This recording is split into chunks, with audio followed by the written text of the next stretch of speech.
إذا كنت تشاهدني لأول مرة فأنا أنبش في التاريخ للبحث عن قصة أو معلومة قد تسمعها لأول مرة.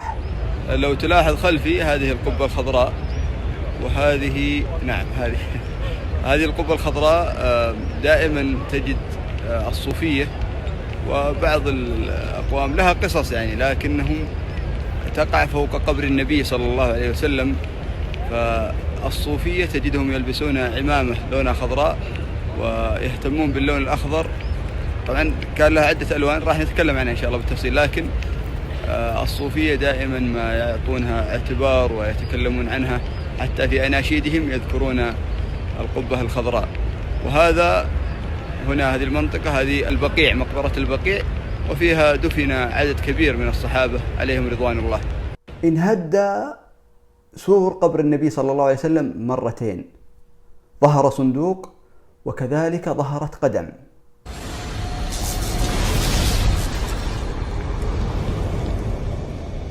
السلام عليكم ورحمة الله، وهذا عمر ذيبان يحييكم، فأهلا بكم. في هذه الحلقة سنتكلم عن الصندوق الذي بجانب قبر الرسول صلى الله عليه وسلم، والقدم التي ظهرت عندما انهد جدار قبر النبي صلى الله عليه وسلم. أيضا سنأخذ جولة سريعة عن قبر النبي صلى الله عليه وسلم، وإذا سلمت أنت عن النبي صلى الله عليه وسلم كم المسافة بينك وبين رأس المصطفى صلى الله عليه وسلم. أيضا القبة الخضراء، بناخذ جولة سريعة ونتعرف على الصندوق وكذلك القدم التي ظهرت. طبعا هذا الحديث في صحيح البخاري، فدعونا نتعرف على هذا الموضوع. فأهلا بكم. شوف كثير من الناس عندما يذهبون للمدينة المسجد النبوي ويسلمون على المصطفى صلى الله عليه وسلم يتطاولون، كل واحد يحاول ينظر في فتحة ويحاول أن ينظر مكتوب طبعا سلم هنا على النبي صلى الله عليه وسلم، بعدين السلام على أبي بكر، بعدين السلام على عمر. فبعض الناس يحاول ينظر أو يصور أو يحاول أنه ينظر من خلال الفتحة اللي موجودة حتى يرى القبر. فكم المسافة؟ هنا سؤال مهم. لكن في البداية دعونا نتعرف على بداية المسجد وقبر النبي صلى الله عليه وسلم. لاحظ الصورة هذه، وهذا بناء المسجد الأول في زمن النبي صلى الله عليه وسلم. طبعا القبلة هذه هي الحالية الآن، لكن قبل أول ما بنى النبي صلى الله عليه وسلم المسجد كانت في العكس، فكانت في اتجاه المسجد الأقصى، وكان بيت عائشة رضي الله عنها في آخر المسجد. ليش؟ لأن القبلة في الاتجاه الآخر اللي هو في الاتجاه المعاكس. ولكن لما تحولت القبلة لاتجاه مكة والبيت الحرام، أصبح بيت عائشة رضي الله عنها هو البيت الأول. النبي صلى الله عليه وسلم لما بنى بيت عائشة كان آخر بيت وليس أول بيت، ولكن تحولت القبلة فأصبح هو أول بيت. هذا هو شكل المسجد، وبيوت الصحابة وبيوت زوجات النبي صلى الله عليه وسلم كان بهذا الشكل. هذا أول بناء للمسجد، لمسجد النبي صلى الله عليه وسلم. بعد ذلك نأتي لشكل حجرة عائشة رضي الله عنها. هذه اللي هي الارتفاع والطول والمساحة. كان ارتفاع تخيل 2 متر، كانت صغيرة، هذه هي مساحتها. وكان في الخارج مثل الحوش، وهو المساحة التي غير مغطاة بالسقف، فهذه هي ارتفاع. وهذا هو البيت الذي دفن فيه النبي صلى الله عليه وسلم، وهو بيت عائشة.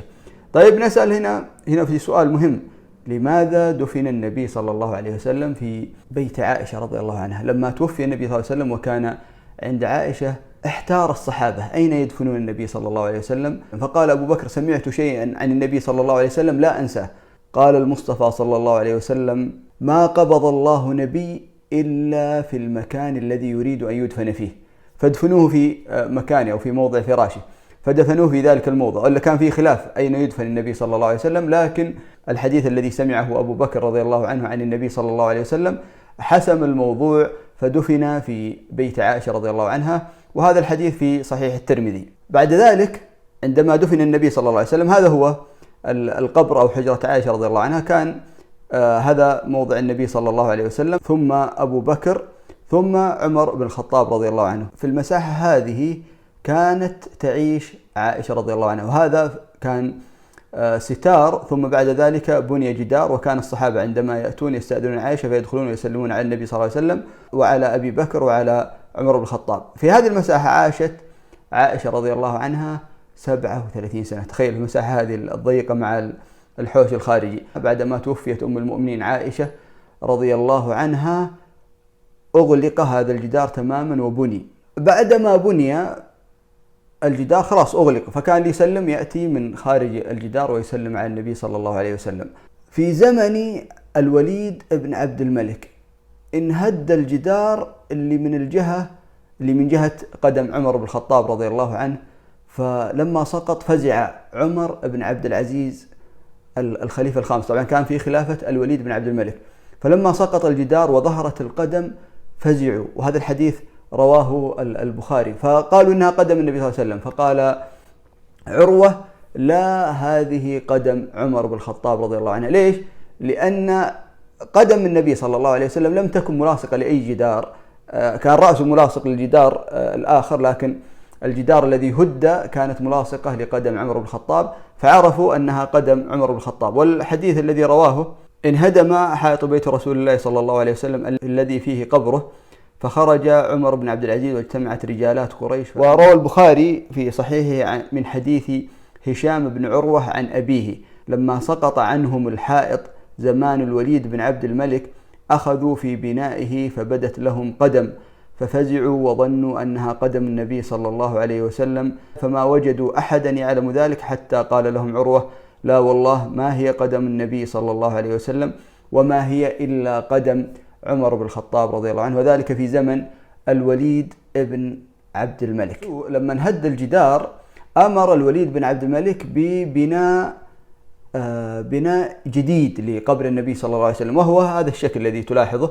وهو من الحجارة السوداء شبيهة بما في الكعبة. ليش أخذوا الحجارة السوداء؟ لأن أصل المدينة هي حرات، والحرات هي عبارة عن حجارة سوداء، فاستفادوا من الحرة اللي هي أصلا حجارة المدينة وبنوا فيها القبر النبي صلى الله عليه وسلم بهذا الشكل، وليس له لا باب ولا نافذة، وهذا في زمن الوليد بن عبد الملك. هذا الجدار كان عنده صندوق، هذا الصندوق اللي تلاحظه هنا، الصندوق ماذا يوجد في داخله؟ هذا يعني من أحد الأشياء المهمة، لأن هذا الصندوق ما زال موجود إلى الآن. ما قصة هذا الصندوق؟ هذا الصندوق كان يوضع فيه المصحف. في زمن الحجاج كان يرسل مصاحف هدايا للأقطار، فكانوا يأخذون هذا المصحف ويضعون ويقرؤون منه، يعني مصحف كبير مرجع لهم في القراءة. في زمن الوليد بن عبد الملك غير هذا المصحف ووضع في الصندوق المصحف الذي قتل وهو في حجر عثمان بن عفان رضي الله عنه، ويسمون المصحف الإمام لأن أول من كتبه هو عثمان بن عفان. فهذا الصندوق موجود فيه المصحف الذي كان في حضن عثمان بن عفان رضي الله عنه، وإلى الآن ما زال موجود هذا الصندوق ومغلق بجانب قبر النبي صلى الله عليه وسلم. طبعا هذا الجدار الأول، وبنى الوليد بن عبد الملك أيضا جدار آخر، فأصبح شكله في عهد الوليد بن عبد الملك بهذا الشكل: قبر النبي صلى الله عليه وسلم، ثم أبو بكر، ثم عمر بن الخطاب رضي الله عنهم، ووضع فوقه السقف من خشب والصندوق موجود. طيب ليش بنوه بهذا الشكل؟ حتى لا يتخذ قبر النبي صلى الله عليه وسلم مسجد أو قبلة يتخذونه قبلة، فمن يقف هنا صعب أنه يحدد وين موضع قبر النبي صلى الله عليه وسلم، فيعتقد أنه في الاتجاه الآخر، يعني من الصعب تحديده، فهم وضعوه بشكل مثلث بهذه الطريقة حتى ما يتخذ أحد قبر النبي صلى الله عليه وسلم مسجد. وقد قال النبي صلى الله عليه وسلم: اللهم لا تجعل قبري وثنا يعبد من دونك، اشتد غضب الله على قوم اتخذوا قبور أنبيائهم مساجد. فوضع بهذه الطريقة حتى ما يتخذ وثنا يعبد من دون الله اللي هو قبر النبي صلى الله عليه وسلم. انهد الجدار مرة أخرى في زمن السمهودي، والسمهودي هو المرجع في صفة قبر النبي صلى الله عليه وسلم، لأنه هو الذي دخل في المرة الثانية وبدأ يكتب المسافات وكل شيء، يعني في كتاب وفاء الوفا بأخبار دار المصطفى، هذا السمهودي ذكر جميع التفاصيل، وهو مرجع مهم لمن أراد أن يتبحر في هذا الموضوع. فهو الذي دخل وبدأ يوصف جميع الأشياء، لأنه انهد في عهد السمهودي، دخل فوجد الصندوق، وأيضا وجد نفس الصفات التي ذكروها المؤرخين قبله. بنوا مرة أخرى قبر النبي صلى الله عليه وسلم ووضعوه بنفس الشكل الأول، وزادوا الرخام، وكذلك وضعوا قبة من خشب فوق قبر النبي صلى الله عليه وسلم بهذا الشكل. وهي طبعا قبر النبي صلى الله عليه وسلم في قبتين، قبة داخلية وهي هذه، وهي ما زالت موجودة إلى الآن من عام 881 للهجرة حتى الآن، ما زالت بنفس الشكل هذا.